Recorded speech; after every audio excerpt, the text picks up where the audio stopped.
Going once, going twice, sold! You're listening to the Property Pod. All right, guys, welcome back to the Property Pod, your weekly engagement into the real estate industry here in Hobart, Tasmania. I'm your host, Aaron Horn, and I'm joined by our 414 Property Co. real estate agents. Had to take a breath there. Yep. Patrick Berry and John McGregor. Breath was worth it because it came through nice and clear. Excited to be back. Excited to be back. Yep. Yes. Apologies to all our loyal listeners out there. We got so close to recording last week, and then I've just got to admit that I had I was going to say panic attack, but it wasn't a panic attack. I got vertigo. Yeah. Well, it looked like a panic attack, I suppose. It felt I was here in the room when you're watching you just go down. Like, it was just strange. Yeah, I thought I was going to faint. Everything was spinning, and I'm still only just kind of coming through the throes of it now. And I've had Sebastian, my other employee, as my personal driver all week, and he's been dropping me home and doing. The only bit I don't understand is though, why are you sitting in the back seat every day now? You're like chauffeuring you around. Like, just because you're sick, you can still sit up the front, mate. I've been giving him star reviews. Conversation today. 4. It's called Jeeves. Last week we were in the studio as the vertigo hit, and so anyone out there that's experienced it, and if I wasn't sympathetic to your spiralling world, I felt you now, and it is rough. Man, that's weird. So didn't you say it's just like you're constantly off balance? It's kind of like seasickness it's all this inner ear stuff. But the very first throes of it was literally, I thought I was going to faint, and we're in not the biggest room here, but the whole room was spinning, and it's basically your brain trying to correct an inner ear kind of misbalance. Well, super pumped you're able to push through this week, and we're glad to have you back. It's good to be back. Exactly. It's good to be back. I know that in my absence, you guys were kind of I thought actually there might be a secret episode that came out without me. Nah, we were excited to. We got other stuff to do. We're out of here. Yeah, we talked shit for 20 minutes and then left. Everyone else thought we'd done the podcast because we were gone for so long, but we didn't. We didn't. We didn't know how to hit record. Yeah. Your dad came in before and was looking. He's like, man, there's a lot of things for you to control here. Yes, there are. Welcome to the command center. Don't touch. You guys were listening to a hack article, or you were driving home and you've texted out and said, this is quite interesting. Yeah, it was last week. It was going to be our topic last week because it happened on the Tuesday night. They had an article about house buying for young people on Hack, which obviously sparked my interest straight away. Definitely. So I sat in the car and waited for the episode to finish because I'd got home and I was like, we have a radio inside, but got to go find it and turn it on. So it's funny because when like a good song's on, you'll do that thing like, I'm going to sit in the car and wait. Yeah, I'll do a lap. John doesn't like to sit still. I'll just keep driving. Fair enough. Yeah. Keep going. Yeah, and they we're talking about how different softwares have come into the market to help you buy a home on a bidding process. So as most people would know, the Australian marketplace is quite busy at the moment and most people are sort of fighting each other to secure a home. Yep. And so all these different softwares have popped up and we thought it'd be a good thing to talk about this week. Yeah, because this is right in your wheelhouse. Like you're kind of the king of the app, the king of any technology that will... I am, but at the same time, I don't know if it's something that would work relatively well in the Hobart market because we don't have the volume of people. But I could see it working very well on the mainland and why it's become very popular. When you guys were talking about it before, just as I was listening in and setting up the studio, it kind of came across as like, this sounds like your Melbourne auction kind of Saturday morning. This is something you'd want to be all over.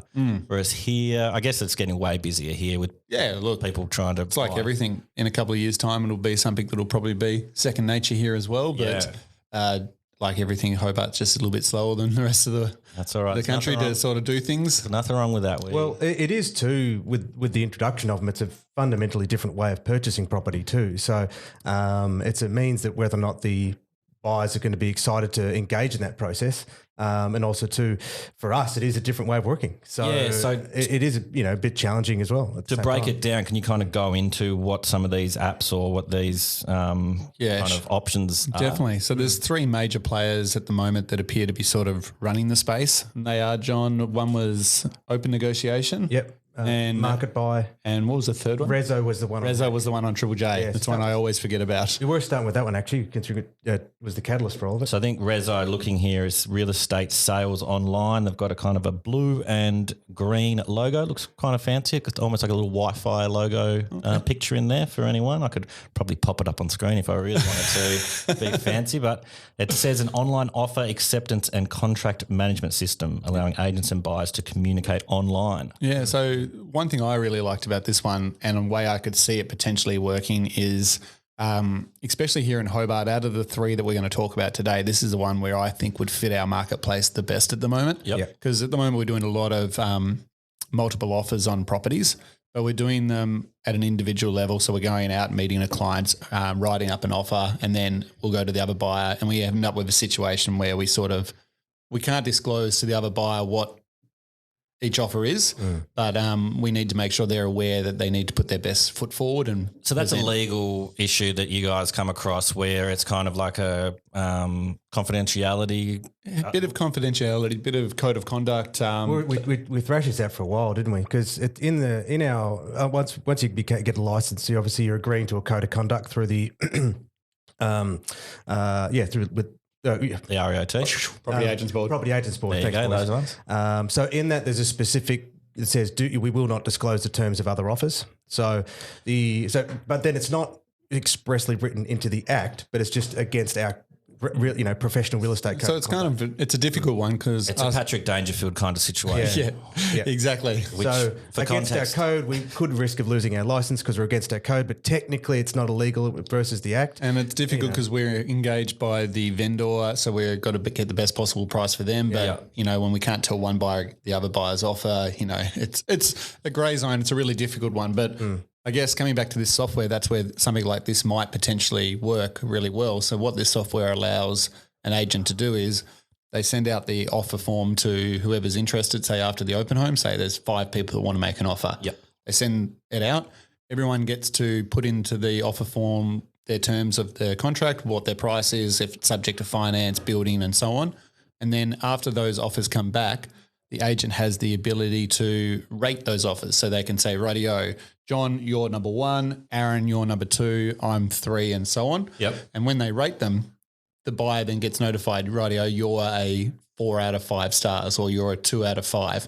And this goes on 3 times. So you've got 3 opportunities based on the rating review that you get back if you want to choose to make changes to your offer to improve its position. Okay, yeah, sure. So say you get a 5-star rating back, clearly that's an indicator that you're the best offer, so you don't really have to do anything. But say round 2 goes out and then you get a rating back and you've dropped from 5 to 4, that's an indicator that someone has come in and made a stronger offer. Yep. Do you want to make a change to yours? So it's a way of sort of giving the buyer a bit of clarity, I guess, as to how their offer is situated without actually disclosing any information about the offer. Yeah, I guess that's a really interesting one because you'll often put it in, you think, oh yeah, I've hit the nail on the head here. I'm sitting pretty. I hope the agent's kind of letting me know that I'm in the ballpark. Yeah. I guess this is a way of knowing it without kind of crossing the code of conduct line So from an agent perspective, I think it's really clever because it gives transparency and allows people to better understand how their offer is positioned. Yes. However, the way Hackwood is talking about it on their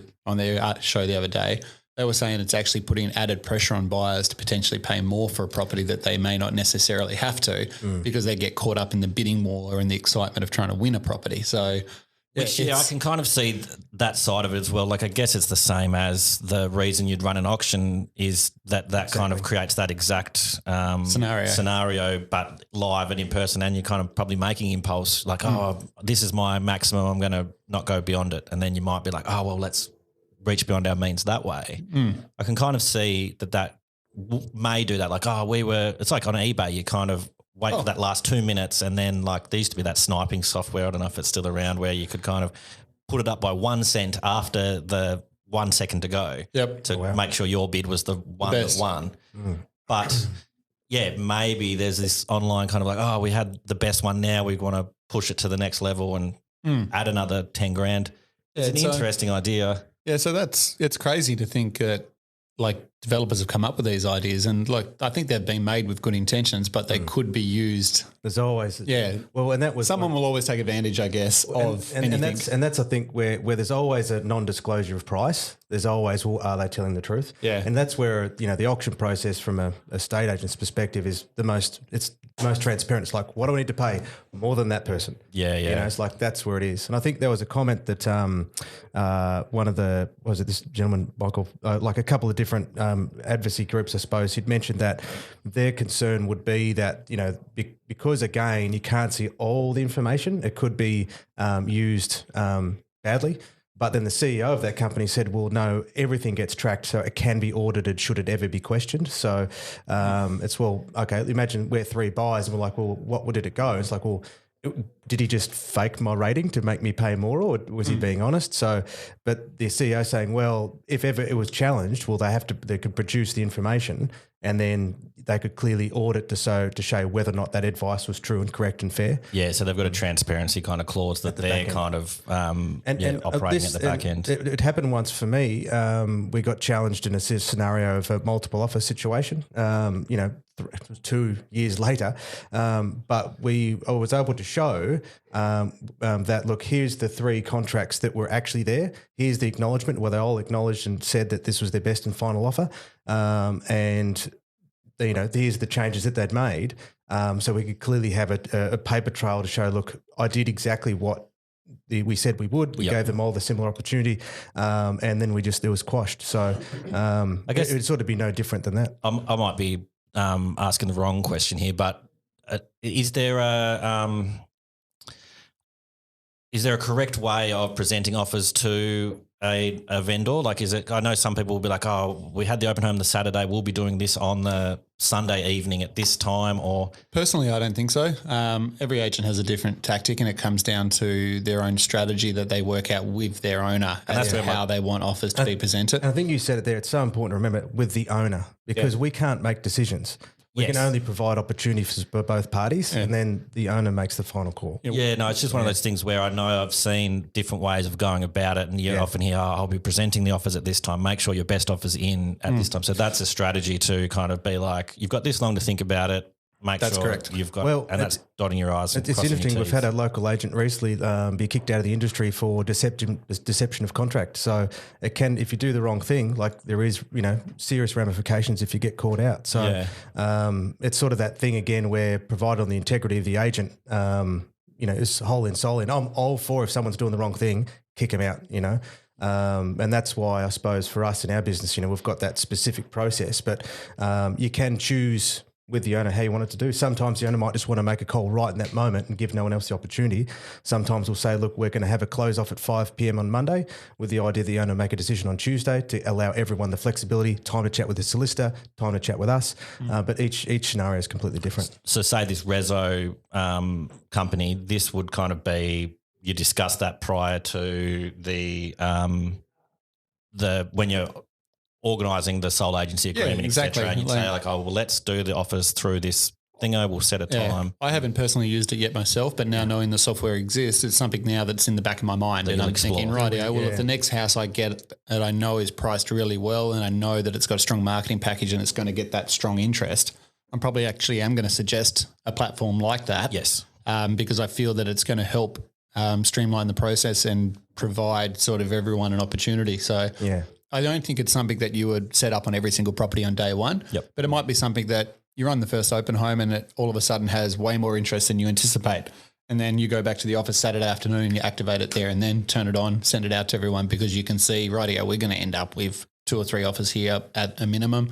Let's go use this software. So absolutely. I don't think it's something that you would sell to everyone. It would more come down to the individual property. Which again is kind of most properties you'll try and create a marketing package that will be like, this is the way we're going to sell your property. This is the approach we're going to take. So I guess it's another tool. Well, and the other thing is too, is if you introduce something that the buyers have never seen before, there's that automatic sense of, oh my God, it's a little bit nervous. What is this? I don't really feel comfortable. So even that's a delicate process of, well, you've got to educate them into this is how it's going to be, so they can have confidence. I think tech companies are getting pretty good at that though these days. Most people are pretty comfortable opening up an app and working through the flow of the questions. That's true. Like even just something simple like in our office, we have an offer form that John and I use, and it's just a Google questionnaire form. And we just flick that out via SMS or email. And I've never had anyone ring me up and say, I can't fill it out, it's too confusing. And it allows us to get all the information we need to be able to draw up a contract without any problems. And I guess this is an evolvement of that to a degree. So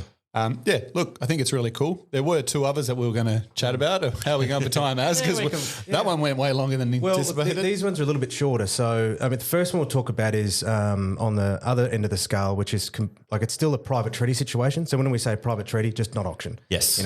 Now, open negotiation has it so you open up the property advertisement, and then it'll just say the current bidding is at.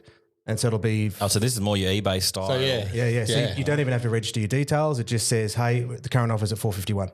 And then that's it. And so you can jump on, create an account and go next. So you'll already know the price. I was just going to say my brain immediately went to people trolling and being like, I'll offer 1.1 million for this thing. And then I think, you still have to be vetted, don't you? So they still have to confirm a phone number and an email via a secondary code. And you'd have to, ensure that it's a live person, not legitimate. Not just going absolutely nuts. Yeah. Someone in Russia wants to buy my house. If you could create like another Reddit house street bets, and just go nuts on these properties. Like the GameStop kind of thing, like buying short. Yes, I was only listening to a podcast. I was listening to the Entourage podcast where they break down episodes of that, but they had the Wolf of Wall Street on there. Oh, really? Jordan Belfort, because he's mates with the guy who made Entourage. And I was just like, how am I listening to this? And then it turned into they were talking about shorting stocks, and I was just like, I was trying to listen to find out what Vince and Turtle were up to.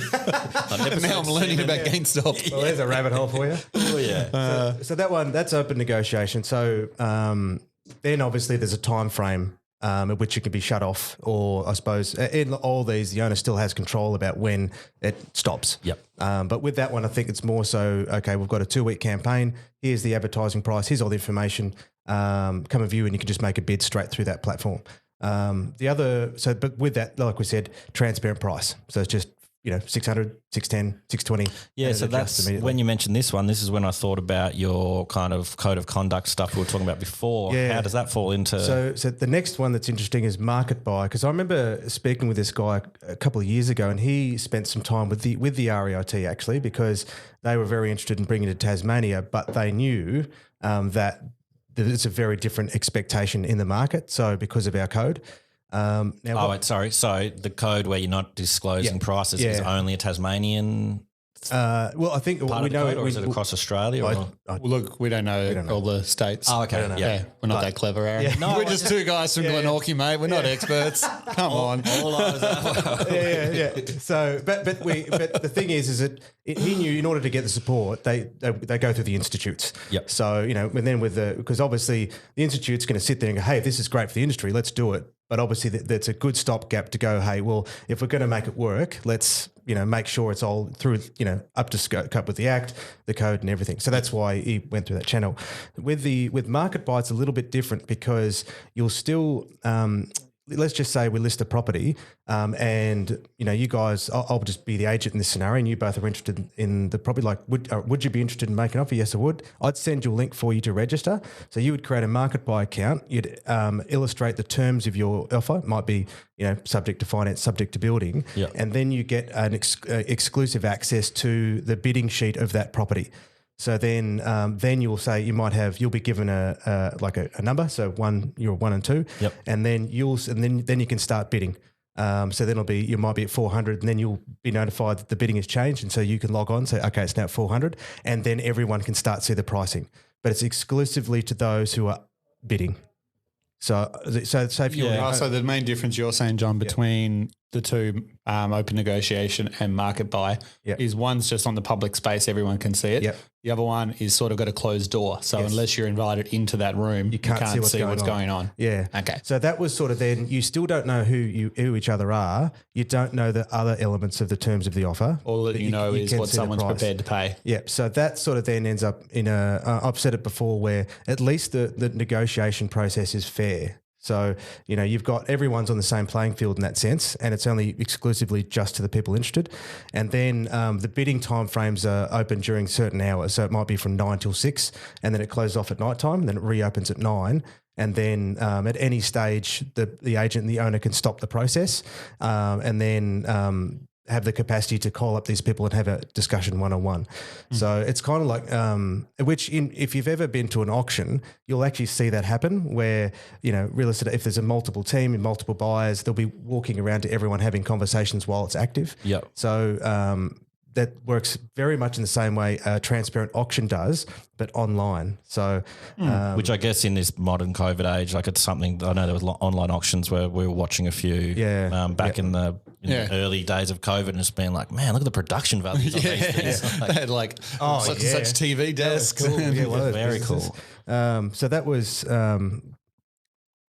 sorry, just pause out. It's all right. Do you want to respond to that message? No, that was because we might have had a friend of the pod this morning, but he didn't make it on time. So that I really quite liked that market buy. If it was going to be active, was probably probably the one that could have fit Tassie the closest. Yeah. But then obviously with Rezo, with that, then that becomes like a star rating, but you still don't see the prices. Whereas market buys straight up you see. So it sort of works in similar ways, but slightly different at the same slightly time. different at the same time. Yeah. For some reason, I'm not bad mouthing any company. For some reason, that last one that you think I pictured somebody getting in there and just like doing fake bids and trolling it up to try and push. Well, again, though, the agent has to give them access. So what we would do, I think with that one, you go, okay, we need to see your details. You know, it's probably not much different to how we vet an offer that comes in. Absolutely. Yes. Yeah. Well, it's no different. You're exactly right. Well, we have to take people on their word to a degree. Yeah. No, it's just for some reason my brain jumped straight to like, I'd feel a bit stooged. A little 13-year-old kid laughing his ass off in a back room. Because he makes up the bids. Well, and it is possible. Well, and I guess the troublesome thing is once the bid's in, it would be a like that crazy lady on the block that ended up winning one of the houses and then had no money. That was pretty bad. And the thing is, though, is that's what we can get in trouble for if we just say, "Oh, look, we've got 2 offers on the property and there clearly isn't," and we can't show that there was. If we get audited later, we'll lose our license. Yeah. So that's again, I suppose, where it is a challenging for buyers who are like, oh, is the agent telling the truth? At least I suppose you could argue with those platforms is like, it's not me telling you, it's, this is actually happening. Yeah. Unless, an agent or the owner's in there, like under a false account. Well, I was just thinking, I feel you know how they always use like John Citizen on all the credit cards and stuff? Yeah. Imagine if there was a real person out there called that. It's like, far out. I'm so sick of this. Sick of people always using my name. Poor guys trying to get a credit rating. They're like, you got 700 cards elsewhere, mate. Man. I can't give you one. My favourite thing was, remember the old pencil cases where you could put the name in there? It always had John. So, because if you, where you put the little letters in. Yeah. And the cool thing was because they're not old, you still can get them. Quinn got one on the weekend. Oh, I might buy one. Get you one, John. Because I got the gold letters because the letters they provided were like red or grey, but because the front were gold, I was always the gold child. Still are in your mum's opinion, aren't you? And life has never got better since. But I think these technologies are really exciting. It's inevitable, I think, that they will start to become commonplace. And I suppose for us, it's just to be about vigilant, you'd say, about whether or not when to integrate it into our practice. Yeah. No, look, it sounds very interesting. I think there's definitely scope for that moving forward. And yeah, there's always technology that's kind of coming in, and it's just being on top of that and making sure we're all aware of what's out there. Yeah, definitely. Absolutely. Cool. Awesome. Well, thank you for listening once again to the Property Pod. It's been a hoot to be back. Absolutely. And we'll be back next week with more. Sweet. Cheers. Sounds good. Awesome. See you guys. Bye. You have been listening to the Property Pod, recorded and edited by 414 Media House in conjunction with 414 Property Code. This podcast is general information only, and the thoughts and views expressed is the opinion of our panel, and listeners should always seek then use their own investigation into any topic we discuss to ensure they fully understand their own situation. It does not constitute and should not be relied on as purchasing, selling, financial or investment advice or recommendations, express or implied, and it should not be used as an invitation to take up any agent or investment services. No investment decision or activity should be undertaken on the basis of this information without first seeking qualified and professional advice.